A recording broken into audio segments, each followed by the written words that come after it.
This is just a quick video I wanted to make on this ongoing conversation about the Agricultural Land Reserve, the ALC Act, Bill 52, all this stuff that farmers in BC are just getting hosed with. And I want to show you something that's kind of funny. I want to kind of call out their bullshit a little bit, if you will. Excuse me for using that language. Okay, so I've got a friend. I won't say any names. I won't say any names of people at the ALC either. But I got a friend, a farmer friend, who's been kind of fighting this BS on his farm as well for a number of years. And we've gone back and forth in conversation a little bit. And he started asking questions as well. Actually, I think I met this guy at the, they had this hearing, what was it, like a public hearing for hear farmers' concerns about the ALC and the ALR and all that. We met there, and he told me about some of the stuff he's been fighting and whatnot. And so he's been pushing back a little bit and asking questions about Royal Assent. I mentioned this in some previous videos I did on YouTube about the ALC and Royal Assent and this whole thing. And it's all a bunch of BS in my opinion. And Canada doesn't even exist. It's not even a country. It's de facto. It's a private corporation. Let's put all that aside.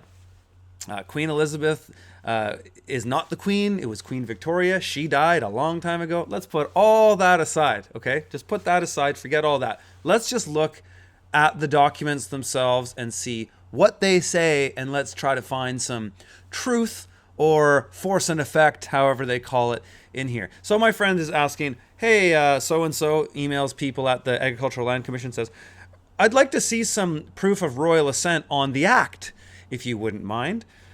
And of course, he should have been just talking about the 1973 Agricultural Land Commission Act, but he was talking about Bill 52, and that's okay. So let's just talk about Bill 52 for right now.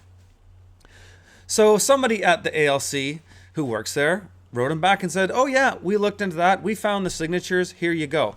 So there's a thing called Royal Assent in Canada. Canada as we know it. They say in order for an act to have force and effect, it must have what's called Royal Assent.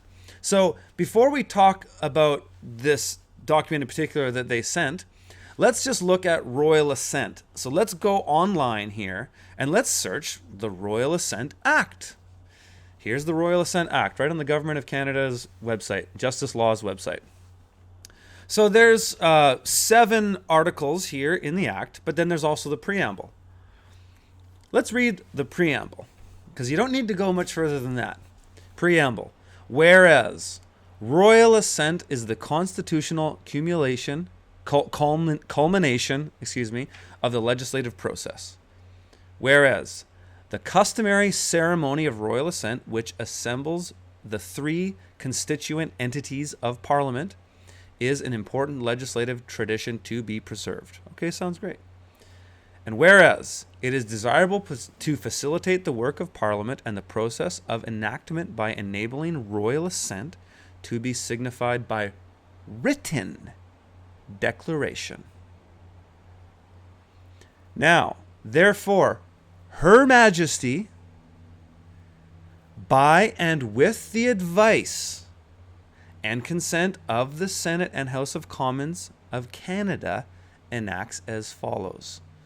You don't need to go much further than that, because we know who Her Majesty is, or is supposed to be.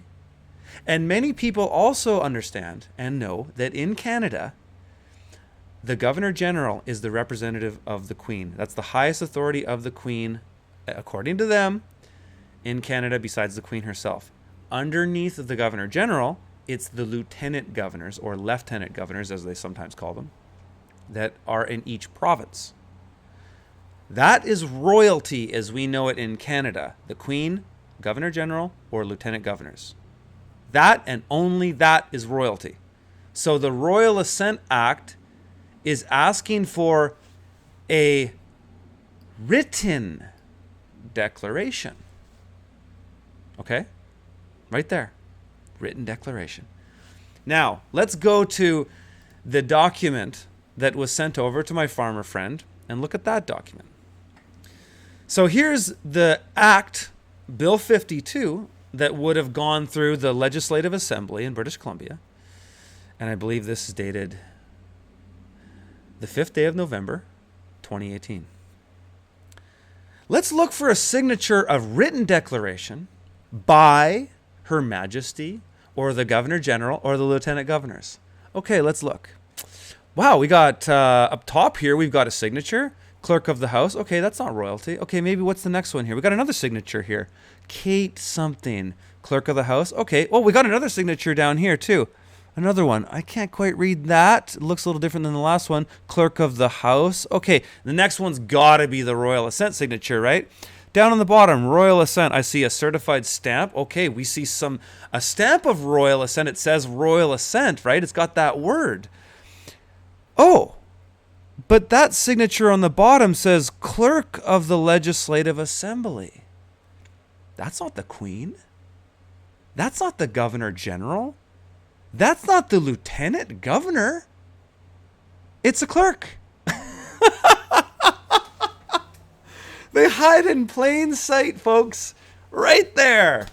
There's no written declaration of Royal Assent anywhere on that act. There's 4 signatures. They're really nice. These clerks really know how to sign a good John Hancock. But I don't see a Royal Assent signature by written declaration anywhere on that act. Here's another one for you guys. That's Bill 52. So there's some nice signatures on Bill 52. How about you go and ask the commissioner, the deputy minister, or the minister, I won't even say their names, go and ask them for written declaration of Royal Assent on the Agricultural Land Commission Act itself, 1973. Ask them to send you that and tell them that a clerk signature doesn't count.